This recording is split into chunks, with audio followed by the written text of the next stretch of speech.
Madrid, 27 de diciembre de 1870. A ver, imagina la escena, es de noche y una nevada tremenda ha cubierto las calles. Por la estrecha y mal iluminada calle del Turco avanza una berlina. Dentro viaja el hombre más poderoso de España, el arquitecto de un nuevo régimen, el general Juan Prim. Y en esa callejuela, pues le espera una emboscada, una que va a cambiar el rumbo de la historia del país. Y lo que vino después, fueron 3 días de auténtica agonía, de confusión total y sobre todo de una guerra de información en la prensa que es fascinante. Un magnicidio que, más de un siglo y medio después, sigue envuelto en un halo de misterio, para reconstruir no solo lo que ocurrió, sino cómo se contó, que es lo interesante. Hoy vamos a sumergirnos en el análisis académico que nos ha llegado de Diego Cameno Mayo, titulado El asesinato de Prim en la prensa española. La misión es ver qué se esconde detrás de los titulares de la época. Exacto, porque una cosa es el crimen y otra muy distinta es el relato que se construye a su alrededor.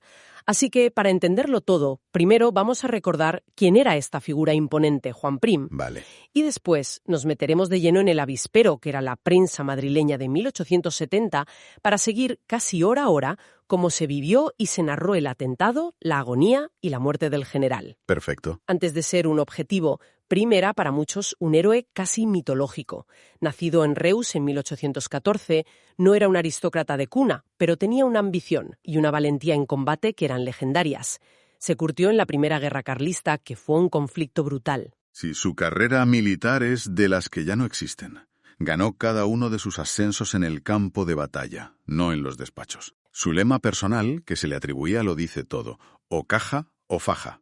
O sea, o acababa en un ataúd o con el fajín de general. Y lo consiguió. Pero lo interesante es que no se quedó ahí. Se convirtió en un político liberal progresista, un conspirador profesional y, tras la Guerra de África, en el gran héroe nacional, el héroe de los Castillejos. Y con ese capital político y militar, da su gran golpe de efecto. Lidera la Revolución de 1868, la gloriosa que manda al exilio a la reina Isabel II. Exacto. De la noche a la mañana se convierte en presidente del gobierno y en el hombre fuerte del país con un proyecto insólito: crear una monarquía democrática. El pequeño detalle era que no tenían rey. Claro, ese era el problema. Se inicia un casting por todas las cortes europeas que es digno de una serie. Rechazos, candidatos que no cuajan, hasta que finalmente convence a un príncipe italiano, Amadeo de Saboya. Y aquí viene la coincidencia trágica que define todo este suceso. Prim es asesinado el mismo día que Amadeo zarpa desde Italia hacia España para ser coronado. Prim no era solo el principal pilar del nuevo régimen, era prácticamente el único. Sin él, todo se tambaleaba. Tenemos al hombre y su proyecto a punto de culminar. Ahora, para entender cómo se cuenta su asesinato, tenemos que hablar del campo de batalla donde se libró esa otra guerra: los periódicos. ¿Cómo era la prensa de la época? Pues era un hervidero. La revolución que él mismo lideró había traído una libertad de imprenta casi total, y Madrid estaba inundado de cabeceras. No existía el concepto de prensa imparcial u objetiva. Cada periódico era, sin tapujos, el altavoz de un partido político. O sea que leer el periódico era como leer el argumentario de un partido. Exactamente. La información era un arma. Por ejemplo, tenías a La Iberia o El Imparcial, que eran progresistas, el equipo Prim, por así decirlo. Los suyos. En el extremo opuesto, el diario La Igualdad, de los republicanos federales, que lo detestaba y lo atacaba con una virulencia tremenda. Luego estaba La Época, que defendía la vuelta de los Borbones. O sea, de la familia de la reina recién destronada. Eso es. Y La Esperanza, el diario carlista, que apoyaba otra rama de los Borbones, y era ultraconservador. Básicamente, casi nadie fuera del círculo de Prim quería que su proyecto de rey extranjero saliera bien. Entendido el tablero político y mediático. Entonces, con ese ruido de fondo, llévanos a esa noche concreta, al 27 de diciembre en la calle del Turco. ¿Cómo fue la emboscada, según las crónicas que recoge el estudio? Pues fue una operación perfectamente planificada. Prim sale del Congreso de los Diputados pasadas las 7 de la tarde. Como decíamos, la ciudad está cubierta por una inmensa capa de nieve, según un periódico. Sí. Cuando su berlina, tirada por 2 caballos, entra en la calle del Turco, 2 carruajes le cortan el paso, uno por delante y otro por detrás. No tiene escapatoria hacia la calle de Alcalá, que es mucho más ancha. Lo tenían atrapado. Totalmente. En ese momento, un grupo de entre 8 y 11 hombres embozados, armados con trabucos y carabinas, que son armas de cañón corto y muy potentes a corta distancia, rodean el coche. Y sin mediar palabra, descargan sus armas a quemarropa sobre el general. ¿Y cómo reacciona él? Su ayudante, un hombre llamado González Nandín, tiene el acto reflejo de levantar la mano para protegerlo, y una bala se la destroza. Prim recibe al menos 8 impactos de bala en el hombro izquierdo, el codo y en un dedo de la mano, pero aquí sucede algo increíble. En medio del caos, el cochero, en un acto de valentía asombroso, empieza a repartir latigazos a los asesinos y espolea a los caballos como un loco, consiguiendo abrirse paso y escapar de la encerrona. Consigue huir, pero malherido. Malherido, sí, pero lo que sucede a continuación es aún más sorprendente. Llega a su residencia, el Palacio de Buenavista, que está muy cerca, y, para no alarmar a su esposa, Francisca Agüero, sube la gran escalera del palacio por su propio pie. Mientras tanto, en las calles de Madrid, la policía parece vivir en otro mundo. El inspector del distrito informa a las 10 de la noche en su parte diario que no ha habido novedad. Sin novedad. Le disparan al presidente del gobierno en pleno centro de Madrid, a 2 pasos del Congreso, y la policía no se entera durante horas. Tal cual. Eso ya no suena a incompetencia, suena a otra cosa. Se insinuó una posible complicidad desde el principio. Esa es la pregunta del millón, y la que la prensa aireó al día siguiente. La incompetencia fue tan flagrante que inmediatamente levantó sospechas. Pero en esas primeras horas, lo que domina es el caos. Y ese caos se traslada directamente a las redacciones de los periódicos, que empiezan a recibir rumores. Comienza la batalla por el relato. Y me imagino que esa batalla arranca a la mañana siguiente, el día 28. ¿Qué publican los periódicos? ¿Hay pánico? ¿Hay alarma? Pues, curiosamente, no. La tónica general, la que marcan los periódicos más importantes y afines al gobierno, como La Correspondencia de España, es de un optimismo casi forzado. ¿Ah, sí? Sí, los titulares y las noticias hablan de que el general está ligeramente herido y, sobre todo, fuera de peligro. Se quiere transmitir una imagen de control y normalidad a toda costa. O sea, que la primera reacción de casi toda la prensa es tranquilizadora. ¿Era simple desconocimiento o ya vio un interés claro en calmar las aguas? Esa es la clave. Y es uno de los puntos centrales del análisis de Cameno Mayo. Hay una mezcla de las dos cosas. Por un lado, la confusión real de las primeras horas. Vale. Pero por otro, y esto es fundamental, un instinto político de control. No olvidemos que el nuevo rey está de camino. La imagen de un magnicidio exitoso y un vacío de poder en Madrid era absolutamente aterradora para el gobierno. Había que evitar el pánico a toda costa. El proyecto se podía venir abajo antes de empezar. Exacto. Sin embargo, no todo sigue en esa línea. El periódico carlista La Esperanza, que era enemigo acérrimo de Prim, publica desde el primer momento que las heridas son de suma gravedad y que ponen en gravísimo riesgo su vida. No sabemos si lo hacían por tener mejor información o simplemente por llevar la contraria y generar inquietud, que era su objetivo político. Mientras tanto, la investigación policial, que empezó con ese glorioso parte de Sin Novedad, avanza. Avanza a trompicones y de forma muy errática.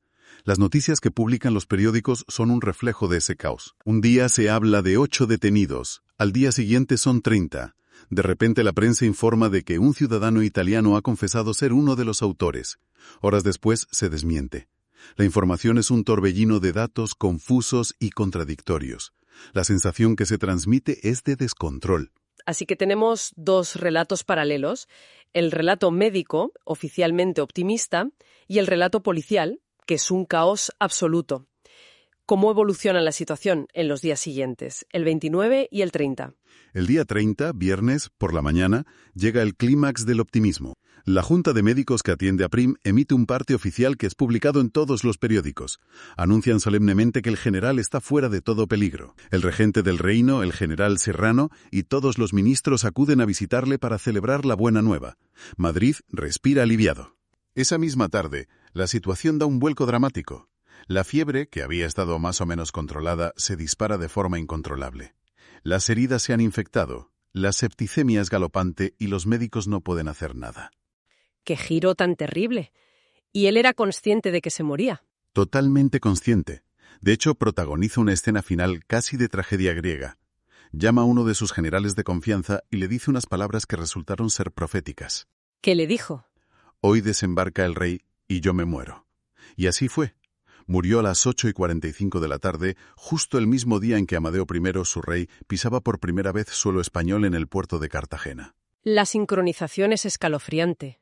Prim ha muerto. La noticia tuvo que caer como una bomba nuclear en la política española. Fue una conmoción nacional. Las Cortes, en un acto solemne, lo nombran benemérito de la patria. El gobierno, temiendo disturbios, saca al ejército a la calle. Claro, había miedo. Su cuerpo es embalsamado y se organiza un funeral de estado majestuoso, con una procesión multitudinaria que lo lleva a la Basílica de Atocha. Y es aquí donde la prensa, ya sin necesidad de mantener ninguna ficción, muestra todas sus cartas, y la guerra de titulares se vuelve encarnizada. ¿Cómo reacciona cada periódico a la noticia de su muerte? Pues cada uno la utiliza para su causa.